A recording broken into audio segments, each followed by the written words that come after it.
शहीद ऊधम सिंह के शहादत दिवस 31 जुलाई 1940 के अवसर पर शहीद ऊधम सिंह उर्फ राम मोहम्मद सिंह आजाद अमर रहे। 31 जुलाई को शहीद ऊधम सिंह का 50वां शहादत दिवस है। भारत के आज़ादी आंदोलन के ऊधम सिंह अमर सेनानी रहे हैं। अमृतसर के जलियांवाला बाग हत्याकांड को भला कौन भूल सकता है। यह घटना ब्रिटिश हुकूमत के काले अध्यायों में से एक है। 13 अप्रैल सन 1919 को वैशाखी वाले दिन निहत्थी जनता पर अंग्रेजों ने गोलियां चलवा दी थीं। अमृतसर के जलियांवाला बाग में रॉलेट एक्ट 1919, अराजक और क्रांतिकारी अपराध अधिनियम 1919 के विरोध में शांतिपूर्वक तरीके से विरोध कर रहे महिलाओं, बच्चों, बूढ़ों समेत सैकड़ों भारतीयों पर अंग्रेजी हुकूमत के नुमाइंदों ने अंधाधुंध गोलीबारी कर उनकी निर्मम हत्या कर दी थी। रॉलेट एक्ट को भारत में उभर रहे राष्ट्रीय आंदोलन को कुचलने के उद्देश्य से निर्मित किया गया था। इस कानून के अनुसार ब्रिटिश सरकार किसी भी भारतीय पर अदालत में बिना मुकदमा चलाए और सुनवाई किए उसे जेल में डाल सकती थी। इस कानून के तहत अपराधी को उसके खिलाफ मुकदमा दर्ज करने वाले का नाम जानने का अधिकार भी समाप्त कर दिया गया था।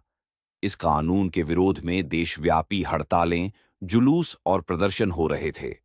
उन्हीं में से एक था जलियांवाला बाग। इस गोलीकांड में हजारों लोग घायल और शहीद हुए थे।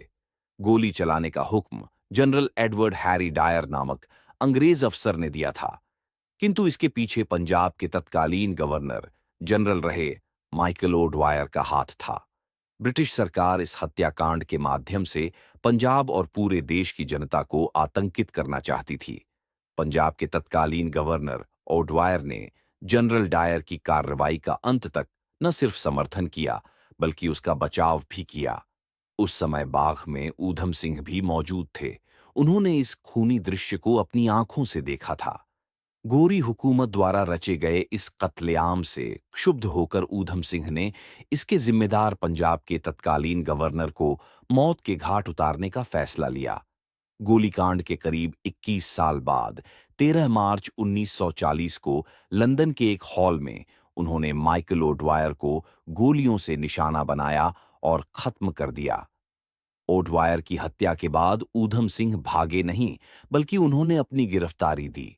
ऊधम सिंह शहीद भगत सिंह से प्रभावित थे और उन्हें अपना आदर्श मानते थे। मुकदमे के दौरान ऊधम सिंह ने कहा, मेरे जीवन का लक्ष्य क्रांति है, क्रांति जो हमारे देश को स्वतंत्रता दिला सके। मैं अपने देशवासियों को इस न्यायालय के माध्यम से यह संदेश देना चाहता हूं कि देशवासियों, मैं तो शायद नहीं रहूंगा, लेकिन आप अपने देश के लिए अंतिम सांस तक संघर्ष करना और अंग्रेजी शासन को समाप्त करना और ऐसी स्थिति पैदा करना कि भविष्य में कोई भी शक्ति हमारे देश को गुलाम ना बना सके। इसके बाद उन्होंने हिंदुस्तान जिंदाबाद और ब्रिटिश साम्राज्यवाद का नाश हो नारे बुलंद किए। ऊधम सिंह हिंदू, मुस्लिम और सिख जनता की एकता के कड़े हिमायती थे। इसीलिए उन्होंने अपना नाम बदलकर राम मोहम्मद सिंह आजाद रख लिया था। वे इसी नाम से पत्र व्यवहार किया करते थे और यही नाम उन्होंने अपने हाथ पर भी गुदवा लिया था। उन्होंने वसीयत की थी कि फांसी के बाद उनकी अस्थियों को तीनों धर्मों के लोगों को सौंपा जाए। अंग्रेजों ने इस जांबाज को 31 जुलाई 1940 को फांसी पर लटका दिया।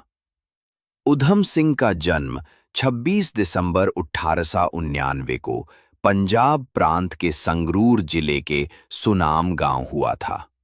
छोटी उम्र में ही माँ-बाप और बड़े भाई की मृत्यु की वजह से वो अनाथ हो गए। उनका लालन पोषण अनाथालय में हुआ। इसके बावजूद भी जीवन के मुश्किल हालात उनके इरादों को डगमगा नहीं पाए। मैट्रिक की पढ़ाई कर उन्होंने अनाथालय छोड़ दिया और क्रांतिकारियों के साथ मिलकर जंगे आज़ादी के मैदान में कूद पड़े। 1924 में विदेशों में भारत की आज़ादी की लड़ाई लड़ने वाली क्रांतिकारी गदर पार्टी में सक्रिय रहे और विदेशों में चंदा जुटाने का काम किया। ऊधम सिंह ने Hindustan socialist Republican association (HSRA), Indian workers association आदि क्रांतिकारी संगठनों के साथ अलग-अलग समय पर काम भी किया। उनकी वीरता व जज्बे को हमारा क्रांतिकारी सलाम। लेकिन आज हर उस महान क्रांतिकारी जिसने इस देश को आजाद कराने के लिए अकूत बलिदान दिए हैं के नाम पर तथाकथित समाज सेवी और नेता मंत्री अपना उल्लू सीधा करने, वोट बैंक या संकीर्ण हितों के लिए उन्हें अपने अपने तरीके से हमारे देश के महान क्रांतिकारियों के नाम का फायदा उठाते हैं। उनमें से कई लोग संगठन पार्टियां कंबोज जाति में पैदा होने की वजह से उन्हें कंबोज क्रांतिकारी के तौर पर, तो कोई सिख धर्म में विश्वास होने की वजह से सिख क्रांतिकारी, पंजाब में पैदा होने की वजह से पंजाबी क्रांतिकारी और एक अंग्रेज अफसर को मारने की वजह से कट्टरवादी राष्ट्रवादी स्थापित करने में लगे हैं।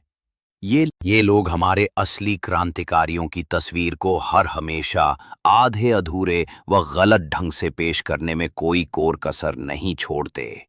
आज का पूंजीपतियों की सेवा में लगा गोदी, मुनाफाखोर और मौका परस्त मीडिया भी कर रहा है।